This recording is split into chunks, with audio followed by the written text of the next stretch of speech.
अफगानिस्तान में तालिबान शासक के विदेश मंत्री भारत दौरे पर है और अपनी यात्रा के दौरान तालिबान के विदेश मंत्री आज सहारनपुर के देवबंद कस्बे का भी दौरा करेंगे। ये भारत में उनका पहला दौरा है और उनके दौरे को लेकर दारुल उलूम प्रबंधन और सुरक्षा एजेंसियों ने तैयारियां तेज कर दी है।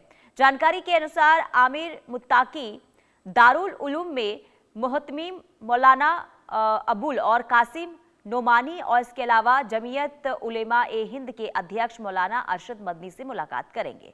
संस्था परिसर में बनी विशालकाय गोलाकार लाइब्रेरी में उनके स्वागत का कार्यक्रम आयोजित किया जाएगा। इस्लामी शिक्षा के विश्व प्रसिद्ध केंद्र दारुल उलूम में कुछ प्रमुख मौलाना भी बुलाए गए हैं। आपको देवबंद दुनिया में हनफी विचारधारा का सबसे बड़ा केंद्र माना जाता है और वहीं तालिबान का एक और बड़े इस्लामिक केंद्र दारुल उलूम हक्कानिया से गहरा नाता रहा है। इसे देवबंद की तरह ही बनाया गया था। हक्कानिया से तालिबान के शीर्ष नेता पढ़कर निकले हैं। हक्कानिया को तालिबान की पाठशाला इसलिए भी कहा जाता है।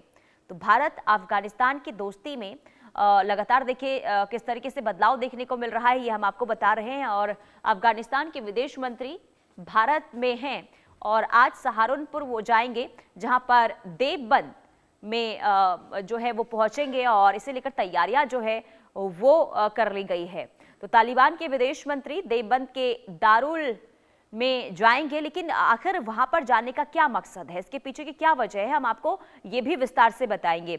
लेकिन आपको आइए एक बार फिर आपको बताते हैं कि देवबंद दारुल उलूम आखिर क्यों जाने वाले हैं तालिबान के विदेश मंत्री। आइए वो आपको ग्राफिक के जरिए समझाते हैं। देखिए, तालिबान के विदेश मंत्री देवबंद आज जाएंगे और इसके पीछे की वजह है तालिबान के विदेश मंत्री जो है वो पहुंचेंगे दारुल उलूम और यूपी के सहारनपुर जिले में स्थित विश्व प्रसिद्ध है ये देवबंद। तालिबान के कई नेता इस मदरसे को बहुत सम्मान से देखते हैं और ये भी वजह है वहां पर उनके जाने की। पाकिस्तान की खैबर पख्तूनख्वा प्रांत में स्थित दारुल उलूम हक्कानिया है और पाक के खैबर पख्तूनख्वा में दारुल उलूम हक्कानिया मदरसे की स्थापना दारुल उलूम देवबंद की तर्ज पर ही की गई है। दारुल उलूम हक्कानिया को तालिबान का पाठशाला कहा जाता है। इसके अलावा आपको ये बता दें कि कई वरिष्ठ तालिबान कमांडर और नेता इसी मदरसे में पढ़े हैं और ये भी एक वजह है वहां पर जाने की विदेश मंत्री की। दारुल उलूम हक्कानिया के संस्थापक मौलाना अब्दुल हैं। मौलाना अब्दुल हक के बेटे समी उल हक तालिबान का पिता उन्हें कहा जाता है। और देखिए, दारुल उलूम हक्कानिया ने तालिबान कमांडर और नेताओं को तैयार करने में महत्वपूर्ण भूमिका भी निभाई है। तो तालिबान के विदेश मंत्री आज दारुल उलूम देवबंद मदरसा जाएंगे। वजह क्या है वो हमने आपको बताई। अब देखिए, वैश्विक घटनाक्रमों के लिहाज से ये अहम दौरा क्यों है ये भी समझ लेते हैं। देखिए, तालिबान और पाकिस्तान सरकार के बीच संबंध काफी तनावपूर्ण इस वक्त बने हुए हैं।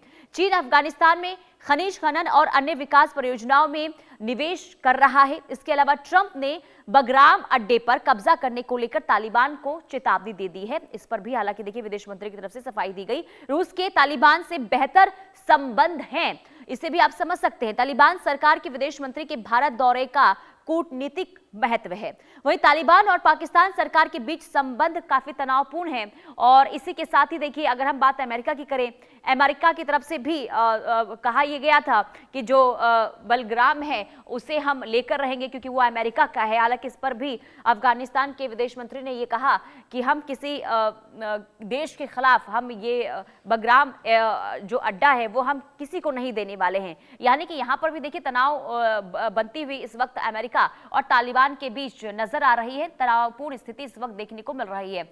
लेकिन तालिबान के विदेश मंत्री जब भारत पहुंचे हैं तो उसके कई मायने निकाले जा रहे हैं। एक तरफ देखिए, अफगानिस्तान और भारत के जो कूटनीतिक रिश्ते हैं उसमें कहीं ना कहीं अब बेहतर स्थिति देखने को मिल रही है और दोस्ती भी कहें कि एक पुरानी दोस्ती थी। हालांकि बीच में 2021 में जब सत्ता परिवर्तन हुआ था अफगानिस्तान में, इसके बाद काफी चीजें बदली थी। भारत के लिहाज से भी अफगानिस्तान में काफी चीजों में बदलाव देखने को मिला था। लेकिन अब 2021 के बाद अफगानिस्तान के जो विदेश मंत्री हैं जब भारत पहुंचे हैं तो इसका काफी संबंध अब बताया जा रहा है कि भारत से हो सकते हैं।